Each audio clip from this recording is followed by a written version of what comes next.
right, well, good morning, everyone. My name is Dr. Letitia Dzirasa, and I'm the Health Commissioner for Baltimore City. That's spelled L-E-T-I-T-I-A, D as in dog, Z as in zoo, I-R-A-S-A. And I'll have the rest of the team do their names as well. Hi, my name is Adina Greenbaum, A-D-E-N-A, G-R-E-E-N-B-A-U-M, and I'm the Assistant Commissioner for Clinical Services and HIV and STI Prevention at Baltimore City Health Department. And I'm Sebastian Roos. Last name is spelled R-U-H-S, first name S-E-B-A-S-T-I-A-N, and I'm the Chief Medical Officer here at Chase Braxton Healthcare. My name is Amit Deer, last name spelled as D-H-I-R, first name A-M-I-T. I'm an infectious disease nurse practitioner at Chase Braxton. Okay. And before we get started with our experts having their masks on, obviously it was the sound okay? Can you all hear? Okay, cool. We'll do a Q&A after remarks. Wonderful. Good morning, everyone, and thank you so much for coming to today's press availability. I also want to start by thanking our partners here at Chase Braxton Healthcare, a well-known, trusted, and established provider supporting sexual health here in Baltimore City. I'd also like to thank the very dedicated team at the Baltimore City Health Department who've been canvassing and providing education and outreach around monkeypox for the past few weeks. Today, Chase Braxton has begun the first of a two-day clinic to deliver 60 doses of monkeypox vaccine to city residents. I'll speak more about how those appointments fit into our overall community outreach strategy shortly, but first, I'd like to provide more background information on how Baltimore City is responding to current monkeypox cases. For some additional context, Maryland, a state of more than 6 million people, was allocated 3,300 doses of monkeypox vaccine by the CDC, of which Baltimore has received 200 doses. As many of you in this room have previously reported, the CDC is distributing vaccine doses based on a predetermined formula to states and territories, and this is why some neighboring jurisdictions with higher case counts are receiving significantly more vaccine to distribute to their residents. The CDC currently indicates Maryland has 87 monkeypox confirmed cases, with 21 of those confirmed cases in the Baltimore metro region. So I want to make this point clear before I explain what we're doing with the extremely limited doses we've been given thus far. Everyone in the healthcare space in Maryland, providers, community advocates, elected officials, and state as well as local health departments are advocating for more doses for our residents. These doses are coming from a national stockpile exclusively under the federal government's control. We're doing what we can to secure as many doses as we can as quickly as possible, and we do anticipate receiving more doses in future phases of distribution. I want to dispel the notion that there's a stockpile of shots that aren't being used. We were given 200 doses, and we're actively working to distribute those 200 doses in an equitable way to the individuals at highest risk of contracting and spreading monkeypox here in Baltimore. Now let's talk more about our strategy. The first prong is outreach, education, and prevention messaging in the community. The general public needs to know that monkeypox is here in Baltimore, and they need to understand the symptoms and common transmission methods of the virus. Monkeypox is usually transmitted through very close or intimate contact, and its symptoms include fever, rash, and flu-like symptoms. We've assembled a web page providing this information and much more on monkeypox that also includes shareable graphics and an FAQ. This can be found at health.baltimorecity.gov/monkeypox. Additionally, we've begun to roll out social media messaging on monkeypox. We're also educating healthcare providers across the city to ensure that they are aware of monkeypox, its symptoms, and appropriate course of action should they encounter a suspected case. And finally, we've activated our long-standing partners, service providers, and advocates within the LGBTQ community to provide direct outreach to the individuals our data indicates are currently most at risk for contracting monkeypox. It's important to note that anyone is susceptible to monkeypox if they come into contact with the virus, no matter your race, gender, or sexual orientation. Here is where I'd like to take a moment to add some nuance to this portion of our strategy. I'm a medical doctor trained at an HBCU. I'm a Black woman and a mother, and I'm also the first Black woman to serve as Health Commissioner of Baltimore, a city that is more than 60% African American. I am uniquely qualified to understand the inequities of our current healthcare system. But I'm also fortunate to be in this position to ensure that our residents at an elevated risk for contracting monkeypox are given access to the vaccine first, just as the CDC recommends. In an effort to level the playing field that advantages individuals that have access to health care, stable housing, reliable access to internet, personal transportation, and steady income, we've allocated our 200 doses as follows. 75 doses go to Chase Brexton Healthcare, 60 doses are reserved for contact tracing for confirmed contacts of those with cases, and 65 doses are for BCHD clinics and services. Our strategy is focused on reaching the truly marginalized, like the resident that's dependent on transactional sex to make rent, or the trans youth that doesn't have a permanent place to live, or the individuals on methamphetamines that are having anonymous sex while using.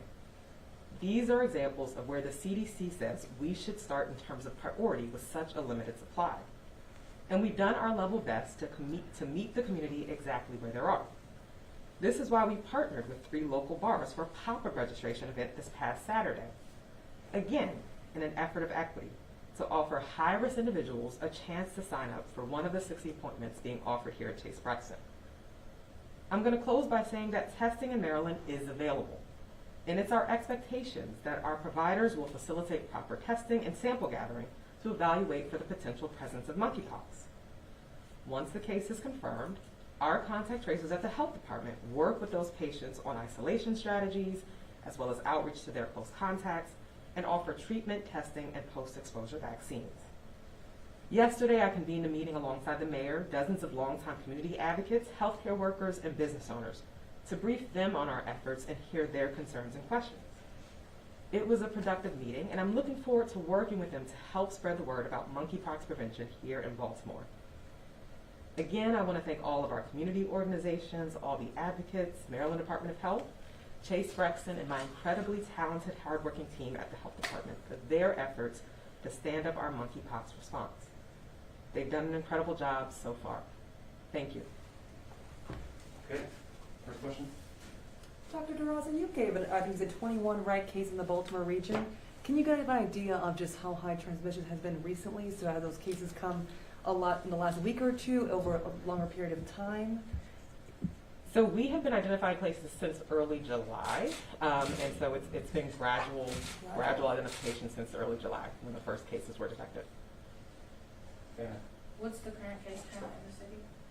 21 in the Baltimore metro region. So case numbers currently are still very small, and we are careful when our case numbers are very small to get into a lot of specifics around demographics of those cases for the purpose of protecting our patients. Do you think there's at all like a lag between like testing and do you think there's maybe some more unconfirmed cases out there? Like how do you like I know with COVID right now we're seeing a lot of people doing like at-home tests and maybe there's people who have symptoms but they realize it and they just are isolating at home. Do you have any indication of spread beyond just this 87 or 21 in the metro area? Yeah, that's a great question. I'll actually turn it over to Dr. Greenbaum to talk a little bit more about testing. I think your question is asking about if there's people who are undiagnosed, who have MPX or monkeypox and have not been tested. And certainly in any communicable disease, certainly in any outbreak, that's a concern of ours. So that is something that that we're concerned about and that encourage people to get tested, encourage providers to test individuals who might be at risk or concerned about their symptoms. Go ahead. Doctor, how much do we know about monkeypox and how is it helping your strategy right now? Good question. I'll start, and then certainly if some of the infectious disease docs want to jump in, by all means. So we know that monkeypox has been around for decades, typically found in West Africa. And so it is part of the orthopox family of viruses. And so for that reason, there are some things that are known about it, though at least in this instance of case outbreak, we are continuing to learn. And so we are still seeing where individuals have similar symptoms to what's been documented before, fever, rash, swollen lymph nodes, again, flu-like symptoms, fatigue. But again, I think we're also still learning as this outbreak evolves. Lastly, real quick, I know it's early on with this. Has there been any conversation with the school district regarding, it's not too far from here, and can you maybe share some of the conversations you've had with them? Sure. So I will say, historically, I've been meeting with Baltimore City Public Schools for 2 years, for 2.5 years since the COVID outbreak. And so often we spend time talking about just overall prevention strategies. And in our last call, we did begin talking about what are the potential risks for monkeypox. We'll continue to work with them closely, just as we have with COVID. If there are concerns within the school setting, we'll make sure that they understand, infection control and prevention. But they've been great partners so far during COVID. The banner over there in the front. Is Chase Braxton the sole provider of the doses? So I mentioned that we are also providing them in our clinics. So again, we provide sexual health services on the east side and west side. And so we have some higher risk patients that we serve that we're providing vaccine to as well. And do you all expect to acquire any more? We do. So this was the initial phase of distribution, and we are anticipating additional phases of distribution of vaccine as the state gets more supply. Okay, we have one in the center. If we were to see a spike in monkeypox, what effect might that have on an already strained healthcare system? Yeah, I think that that's a very real question, and it's something that we certainly are thinking about and dealing with day to day. I do want to commend the dynamic team that we have at the health department, and so we were in the process of really operationalizing COVID to kind of day-to-day programmatics, and we again have had to kind of shift and be flexible in order to meet this growing demand. And so we'll continue to evaluate where we are with cases and what additional resources and support are needed, and we'll work with city leadership to get what we need to actively respond. Okay, right here on the right. Yeah, so I know that, the amount of vaccine that Baltimore has is really dependent on like the state and federal government. But I think something that folks are curious about is how many doses, I guess y'all still have. And is there like a lot of demand for doses, or like are like these appointments filling up fast, or they taking up, I'm curious about that. Yeah, great question. I'll maybe talk generally, and then Dr. Greenbach can speak a little bit more. So I mentioned how we kind of allocated those doses. So know that a portion of that is reserved for individuals who are close contact of confirmed cases. And so those are folks that we are actively reaching out to because they've been identified by a confirmed positive case. And so that is a little slower going. As we see positive cases, we're offering those folks vaccine. We have our partner Chase Braxton here today, who is providing vaccinations over these next 2 days through a pop-up strategy where we went to local institutions that tend to serve a higher risk community, and folks were identified and per the eligibility criteria set by the CDC, were scheduled for appointments. Additionally, we are providing some appointments for our higher risk patients, again, individuals that some of that are known to our clinic that we know have higher risk or more risk factors. Dr. Roos, would you mind explaining Chase's role in all of this? Sure. Yeah. Thank you. So the health department has asked us to collaboratively work together in the city and be a provider of the vaccine to patients who have been priorly identified by the health department and scheduled through the health department. In that context, the COVID pandemic certainly was helpful because we have an infrastructure for a vaccine clinic in place that we can fully utilize for this purpose here. Any other questions? I guess just, the demand for the vaccine, has there been? I would say that yes, we certainly have experienced a very high demand for vaccine. Last question? Yeah, I take it that none of the 21 in the city are juveniles. I think I heard the only juveniles are DC and California. Is that correct? Not that I'm aware of, no. Okay. Anything else? All right, thanks everybody. Appreciate you. Thank you very much. Thank you.